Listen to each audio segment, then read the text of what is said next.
then it can.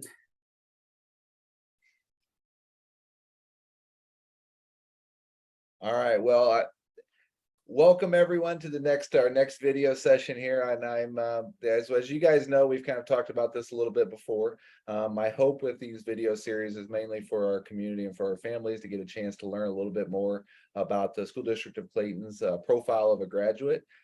I know I've shared some of it through my own communications messages you've been hearing from our district. You've heard from our superintendent a lot about this being our North Star.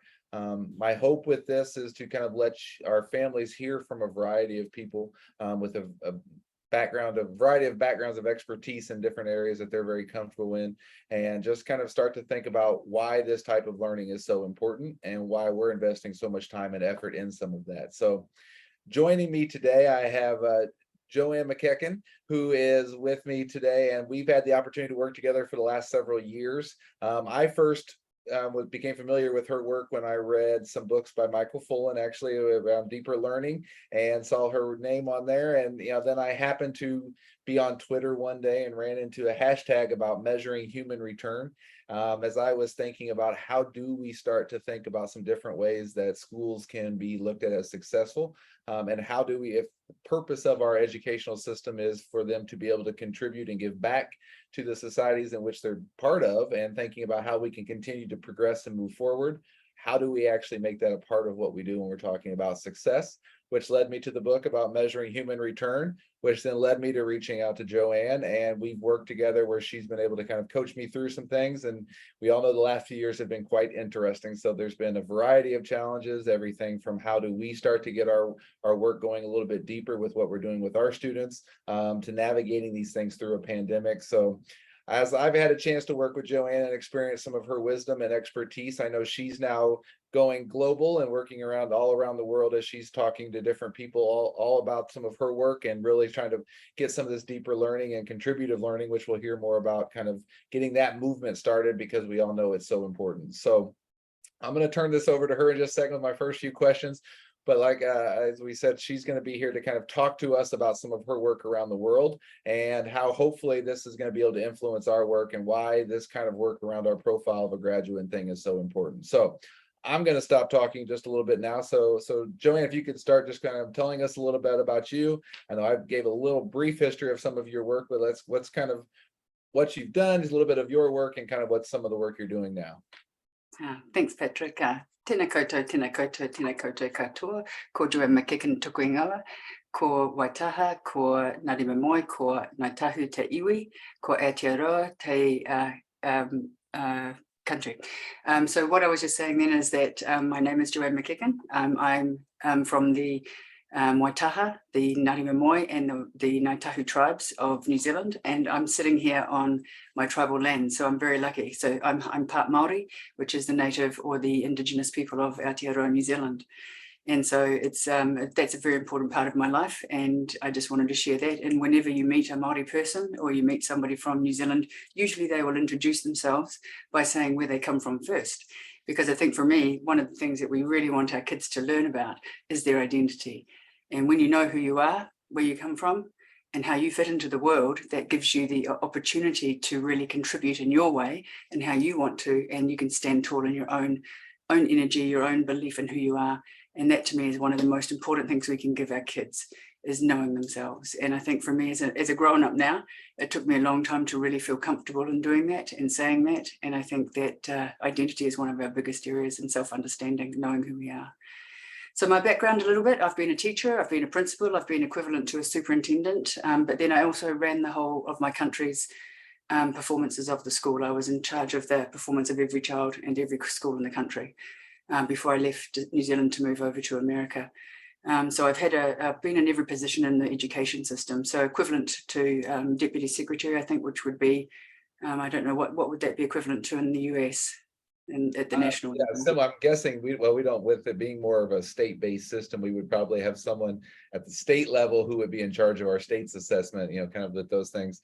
But federally, we don't. There are certain people who do that, but most of ours is that state by state level. Yeah. So we have a countrywide system, but we actually have two different curriculum. We have different languages as well, because we have a very wide variety of kids in our schools, just like you do. And then from there, I worked across with Michael Fullan, as you mentioned, and we worked across 10 different countries with new pedagogies for deep learning, where I was the author of the tools. So my role was really interesting to sort of think about how do we measure something that's not really obviously easy to measure. So I designed all the tools for NPDL. I wrote the 6 C's, and looked at how do we figure out what conditions do schools need to be in to actually make the most of the opportunity for our kids. And how do we move away from the sole acquisition of knowledge as the only outcome for education? And so for me, it's important that we think about education as a much broader sense, and that we think about how do we give our kids the opportunity to know themselves really well, and at the same time be academic too. So for me, it's not an either or, it's an and we give our kids the opportunity to be their very, very best person. So I worked with Michael around that for a while, and then I moved into my own company, and I've been working in multiple countries, and I've gone really into the how. So now I work with teachers a lot and school districts, and really focus on how do we do this? How do we teach our children in a very different way? So I've redesigned how we design learning. I've redesigned how we design assessment and measurement, and really helping teachers to feel good about who they are.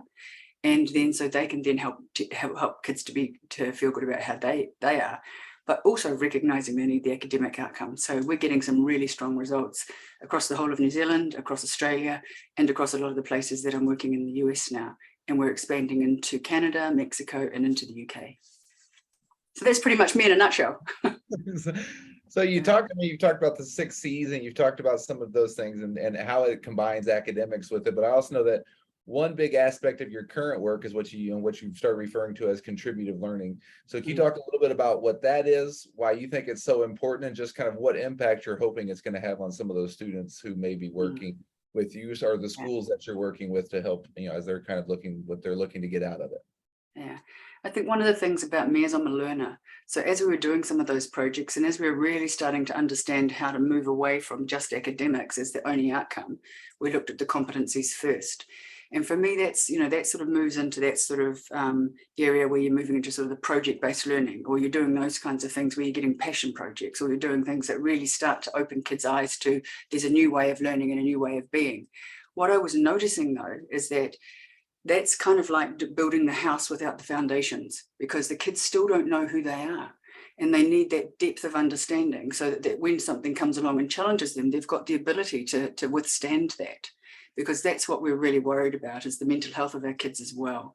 So how do they know if they can stand tall and make sure they've got their we have a word in New Zealand called mana, their energy, their presence, their knowledge about themselves, so that when somebody chips away at them, they can stand tall and believe in themselves and make sure they know who they are.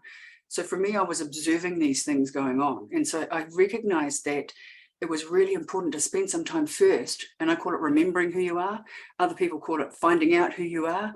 Other people can, everyone has their own way of describing it, and I'm not going to worry about that. I won't argue with people about the actual language, but it's around that concept of knowing yourself, self-understanding, self-awareness.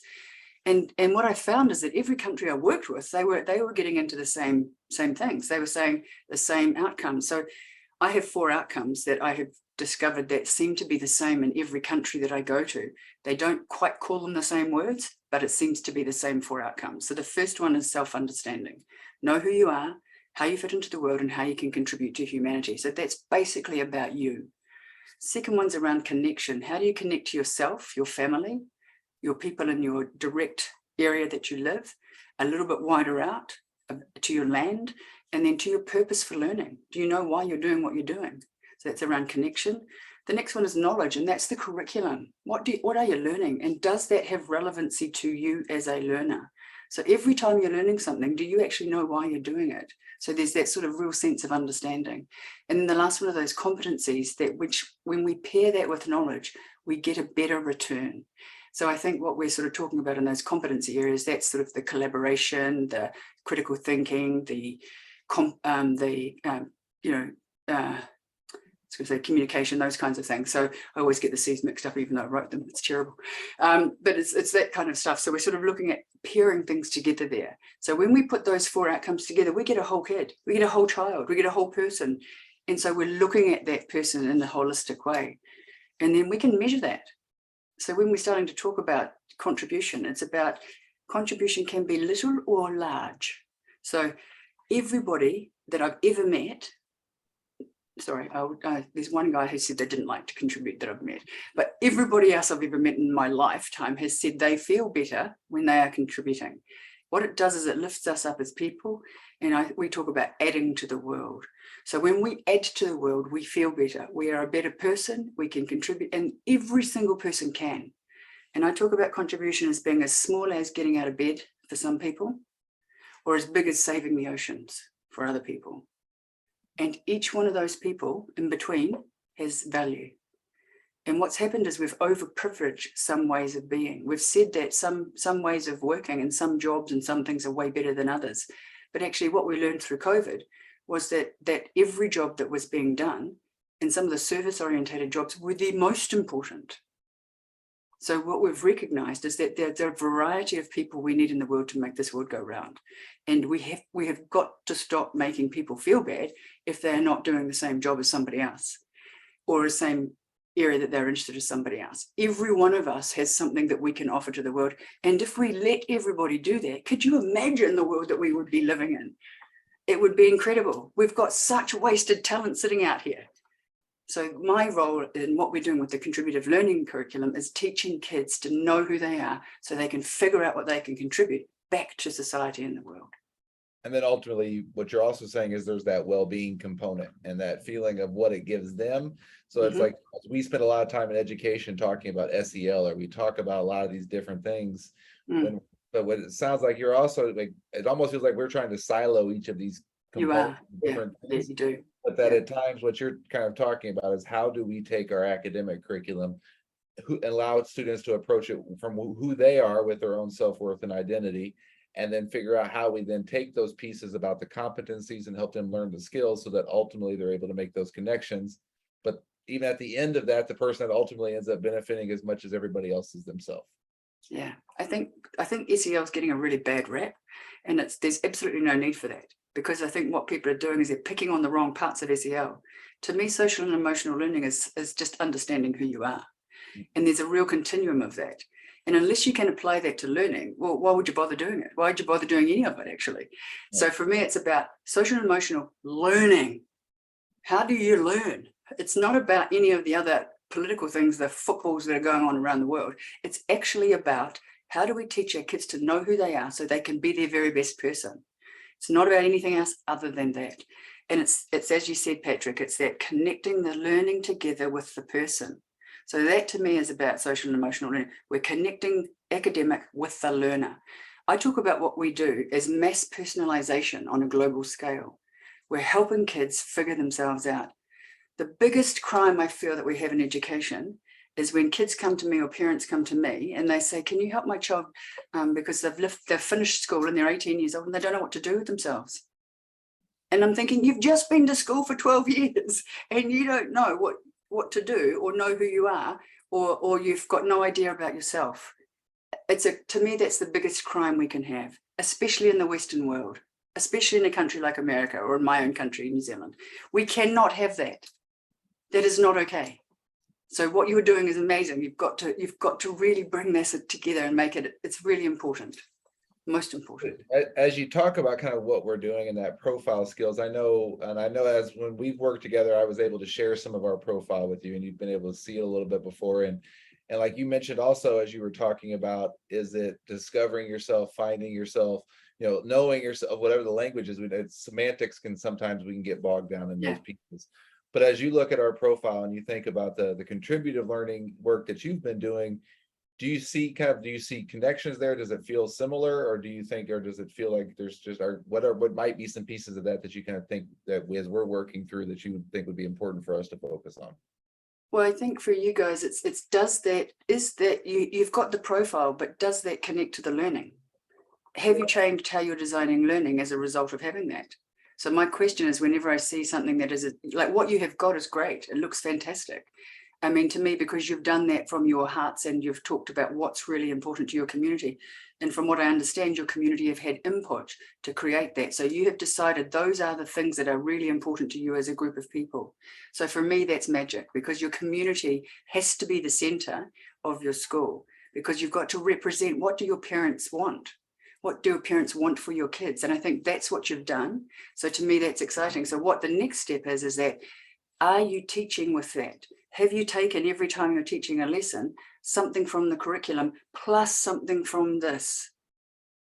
So have you done that and then melded those two together? So when you're doing a maths lesson, have you also looked at your guide and said, okay, well, how do I pick something from here and put that together so the kids are learning about themselves at the same time? So when I talk about learning about yourself, I'm not talking waffly, hippie stuff. I'm talking seriously. Do you know how you're learning? Do you know how you're understanding yourself? Do you know your own ability? Do you know where to go to get information? All that kind of self-understanding, real stuff. Right, like the skills that we may need as we kind of move further. Skills, the skills you need to be a real human being in today's world. Well, and as we talk about the world, I know you're currently doing a lot of work around the world, but you've also had experience working here in the US. So when you think about this type of learning, contributive learning, or profile, that type of work, how would you compare some of the progress happening in some of the countries you've been working in, kind of with what you've been seeing here in the United States? I think there's, in the US, there's been an over reliance on standardization. And I think one of the things that I have been really working on is, how do we make sure that we all recognize that every single person is different? Like, there's no two people I've ever met in the world that are the same, even twins. And everybody needs something different slightly. So how do we personalize our education system to enable everybody to get what they need? And that's a big challenge. I mean, I've been working on that for 35 years now, and I still haven't got an answer for that. So contributive learning is getting closer, because it actually enables teachers to feel good and kids to feel good, but also learn. And that's the priority. So your question around where are we at the States, I lived there for 9 years of my life, so I'm very familiar with what's going on in the education system there. And I think, I was probably a little bit more judgmental about the standardization when I first got there, because I can see the government wants a return on their money, and their way of understanding that has been a test result. What I've developed is to look at authentic mixed method assessment as a way of tracking performance. And that is taking one of your objectives from your academic, one of your objectives from your profile, synthesizing some of the results you get from that, and tracking the overall results, not just the individual. And the US could easily do that. So I think we've got countries who are really starting to look at how they measure, because assessment is one of the biggest challenges to our current education system. If you continue to do the standardized testing without looking at other ways of measuring student performance, such as what you're creating with the profile, you are going to limit and disable children from actually being successful. And it's not dumbing down the system, because a standardized test is only a one moment in time. And I use the example of, if you go to the doctor and you just get one test done, and they tell you need open heart surgery from high blood pressure once, you don't believe them. You need to have more tests. You need to have more, you want to have a range of ways of knowing. And we need to do that with our kids too. We have to have a range of ways of knowing before we make any judgments about their performance. Right. So are you seeing, do you feel like there are countries that are picking up on some of this a little quicker, that may be kind of taking the lead, or that if we're not careful, here in America, we tend to put a lot of priority on kind of being, at the forefront of things? But do you feel like we're kind of sliding behind maybe a little bit in some of this if we're not careful? Yeah, I think if you don't move now, you will be. You've already come down. If you look at the PISA results, which is what the rest of the world, and I know there's not a lot of, that's one way of knowing, it's one of the indicators. There's a definite drop in how far the US is going with the results. You have gone down in the results against the rest of the world already. And to me, that's a sad thing. And there's absolutely no reason for you to be doing that. And so for me, it's like, come on, guys, we can do this. We can do this. And it's really about lifting up everybody. One of the theories that I hold is, if we help our kids who are not doing so well, if we lift them up, everybody lifts. And I have evidence of multiple times we've done that in different districts in the US and in other countries of how that works. And it seems counterintuitive, but it works every time. Because what works for kids who are struggling works for everybody, but they can actually add on to that. You can get better and stronger and faster. And I think one of the things is that America does need to make some changes to their education system, and that needs to happen pretty quickly. And so when you say what works, because you are also noticing what you're meaning is, like you said, what works for the kid that's been struggling may work for everybody as we're kind of approaching that. But when you're talking about what works, what I'm also hearing throughout all this conversation has been that focus on it's not just the academic, and it's not just the non, like whatever we want to call those skills. I would call them existential skills, those profile skills, those skills that those competencies that we're wanting to see in students. But as we're focusing on both of these things, you're actually seeing not like all of our students are starting to come to life in different ways, right? So Yeah. it's not just like, when we're talking about this, it's not at the expense of our academic skills. No, absolutely not. Building. Yeah. So I can give you a little case study. So I do a lot of work with schools in Australia at the moment, and we've 4 of the brand new schools in Queensland. They adopted the methodology of the Learner First, and their results after their first year of performance. And these are big high schools, like 2,000 students. Their results are in the top performing band on the standardized tests, which I'm not that into, obviously. But just because other people are, I'll give you this as a case study. They are in the top 95th to 99th percentile of performance of the country. Right. And these kids are not coming in from high socioeconomic areas. They're coming in from all ranges of kids. And the reason is, when we interview the principal and stuff, the reason is they believe it is because the kids take responsibility for their learning because they know who they are. They know where to go. They know what to do. They have a program called Learnerpreneur in one of the schools, where they spend the first 20 minutes of the morning figuring out what they need to learn that day and how they are going to do it. And they're 13 years old. And I know, and just listening to this, what you're also talking about is equity. And I know at the heart of just knowing our work, I know you. And so I know at the heart of a lot of what you're doing has been that idea of ensuring that things are, that equity focused. And I know recently I've been seeing you on Twitter quite a bit, talking a little bit about how assessment and some of these things helps drive equity. So my last question, I've got one more, but my last big question here would be just kind of, can you talk a little bit about how you see those things kind of going in together and how at the heart of a lot of this work is equity? It is. I think that, everybody's talking about how do we get equity in education. And to me, it's very obvious. We firstly shift our education, our assessment systems. That's the very first thing we need to do, because that's what's stopping equity immediately. We can't get equity until we've done that, because the way we measure is only privileging one way of learning. Second thing is that we have to start looking at how do we redesign how we're learning. And it's not doing pacing guides. It's not teaching a curriculum, it's teaching children. So to teach children, you have to know children, and you have to have time to know them. So it's decluttering the curriculum in the school and enabling real teaching and learning to go on, and teaching, working with our teachers with huge respect, because they are suffering a moral injury at the moment of having to do things that they shouldn't have to do. So what we want to do is to help them to learn to design learning in a better way that enables every student to be as successful as they want to be. And then I guess the final thing around equity is that equity is for every child. Now, equity means that a child who looks like me, who used to sit in the classroom, bored to tears, but I could smile beautifully at the teacher and they would think I was learning. So I did not get a good education because of that very reason, because I could fudge it. So what I want to say is that equity means somebody like me would be challenged at school too. So every single child, no child should ever, ever, ever not get what they need at school. And every teacher should have the opportunity to feel good about the fact they know how to teach every child. And at the moment they don't, because we've taken that away from them. So our job is to give them back that confidence and remember they are the professionals that can do this work.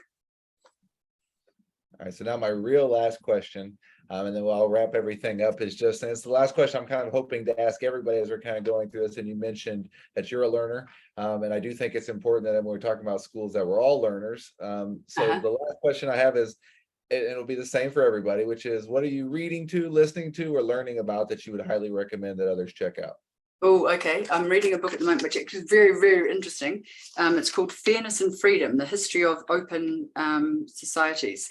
And it's about America and New Zealand. And it's basically about how we're both English-speaking countries mostly, and that we've both got, open societies. and yet we've gone in very different directions. And so I think it's a really interesting read, and it's, you know, because New Zealand goes for, you know, fairness, and America's gone for freedom. So it's really interesting to see what. So I haven't even started, but I've just picked up that book to start reading, and I think, you know, between the two cultures, because I think cultural difference is really interesting. So I'm fascinated to read it. So ask me in a few months what I think about it. Perfect. I'll add it to my list too, and I'll try to get a chance to check it out as well. So Okay. I just want to say thank you for all of the wisdom, knowledge, not just today, but over the last couple of years. I know I've grown, and it's meant a lot to me. So thank you for taking the time to do this. I hope everything continues to go well for you, and hopefully we'll talk soon before too long. It's been my pleasure, and all the very best. Take care.